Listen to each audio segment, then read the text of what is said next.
Welcome to chess, ladies and gentlemen. All right, man, I appreciate you guys very much for stopping by.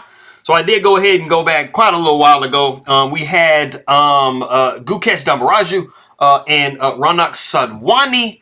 They played the Junior Speed Chess Championship. Like I said, this is quite a while ago, but I went ahead and, in light of, Gukesh, being able to get into the World Championship, I figured I'd go ahead and, show a video of him. So we do have Gukesh Dommaraju versus Raunak Sadhwani. This is game number 26 they played with each other.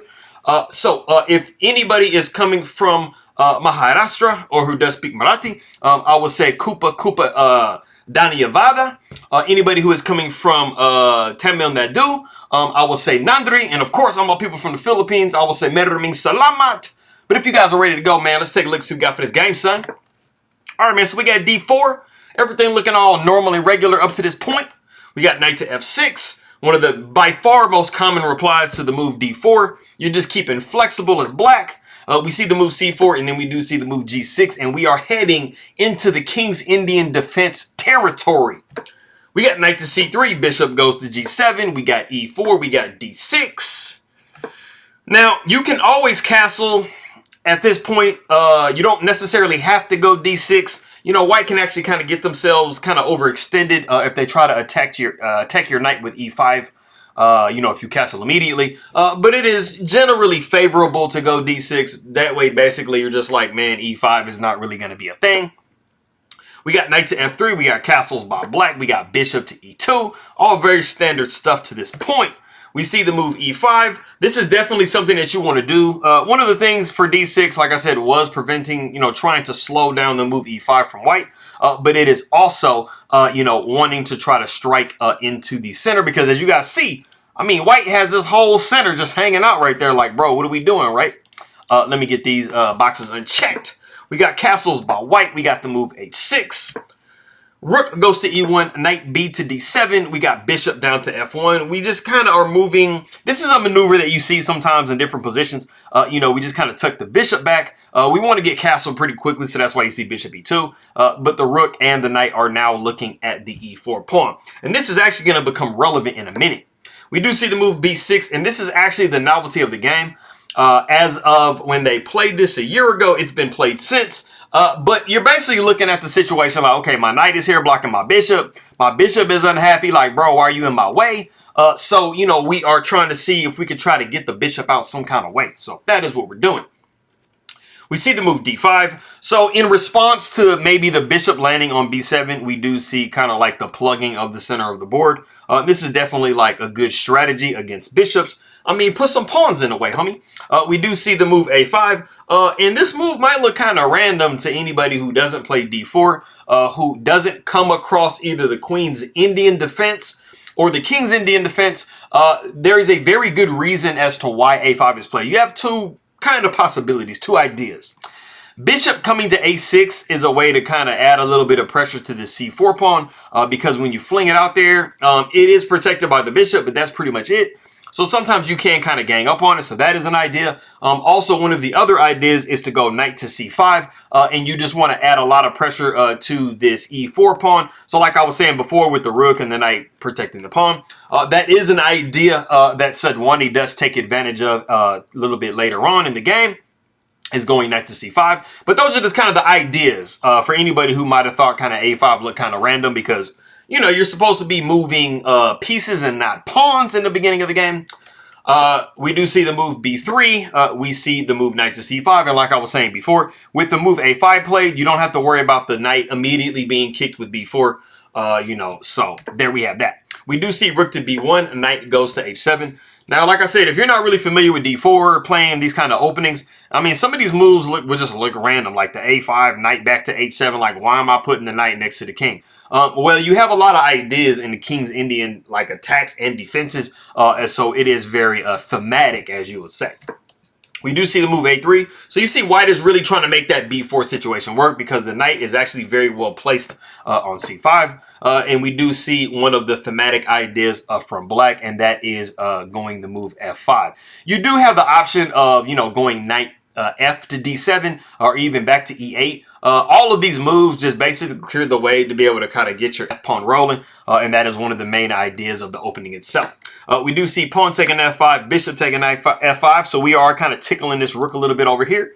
Like, you know, do you want to move? What are you trying to do? So we just tuck it up, rook to b2.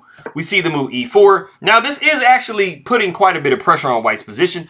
We do have this monster bishop on this diagonal. And, I mean, the rook is not in absolutely the best position. You're pretty much dead even from both sides. So it's not like either side is really kind of doing any worse than either side. But you can see that black is kind of, you know, they kind of have the initiative in this particular position. We do see knight to d4 plugging everything up. We got knight down to d3. And it might look kind of suspect as white because you're like, ah, man, you know, I got my rooks hit. I got to give up my bishop. Why? Right? But it is actually much more favorable position for white, and I will get into that in a second.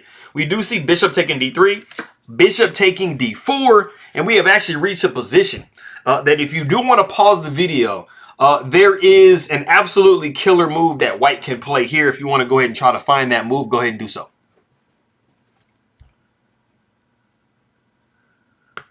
Okay, cool. So I really don't feel like a lot of people are really going to be in the mood to do this move. But the move is actually knight takes e4. And I know what you guys are thinking.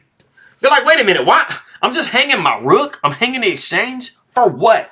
Well, there's a very good reason why white is hanging the exchange here. And they are completely better, like I was mentioning a second ago.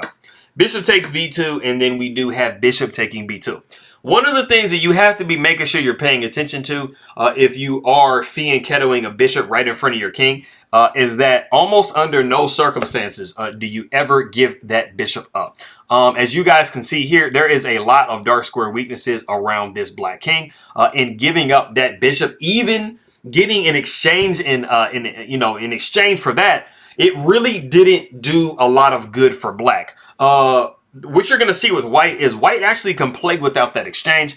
Black is just kind of a little bit on the back foot. They're not, you know, completely developed with their pieces at this point. And you just have really a lot of pieces kind of eyeing this king right here. So white is definitely for choice here. We got queen down to h4. You got to get that queen in the game, bro. We got knight down to g3, attacking the bishop. Now, anytime you have double bishops, a player has double bishops and you just have one bishop, one of your goals is generally to try to trade one of your bishops for the bishop pair, because two bishops together is very, very, very strong. But the crazy thing is, in this position, it actually isn't favorable for you to really kind of go into that. It's crazy. It's insane how good of a position white has right here. We do see the move knight down to g5. We got bishop taking f5, pawn taking f5, and then we do have the It's a deflection sacrifice move. We really kind of want the queen to take, because if the queen does take here, this is absolutely 100% like pretty much one for white. You do see queen coming to h5, and you are penetrating this position in all different kinds of ways. So like I said, this bishop is like the king of the entire position if you are in this. But we do see Sadhwani decline that, and he just goes ahead and goes knight down to e4. We got knight taking, pawn taking, and then rook taking. And like I said, if you're looking at the position, yeah, you're up a pawn as white. But, I mean, you know, black has two rooks. If black can actually get rolling, like if white plays too passive, then they definitely do turn the tables into position because two rooks are going to be very, very strong. But white just has too big of an advantage, and they are just too, much more forward than black is. We see a rook a to e8. We got the move g3, knocking the queen. We got queen down to h3, and then we do see the move queen to d4. And it is in this position that Sadhwani resigns the game. For any of you guys wondering, there really isn't a great way to defend this position right here. There's checkmate on g7. There is also threats of coming to h8. So you have to kind of like maybe go back like this. But I mean, you're going to be checking. And I mean, there's just too much that you can't do anything about in this position. It's not 1000% resignable, but you are in a really horrible position everywhere if you are black.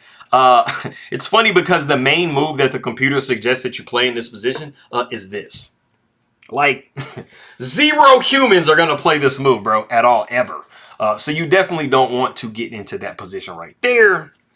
Nobody's going to find this move. I'm not playing this move if I'm black. I'm just going to be like, all right, man, I'm done. I'm good. Thank you for coming. But anyways, man, like I said, this is the position that Sadhwani does resign the game. And as you guys were probably aware that watched the Junior Speed Chess Championship, Dommaraju did convincingly win the match between him and Sadhwani. So, I mean, he very rightfully has earned his position going into the World Championship. So that should probably be pretty exciting.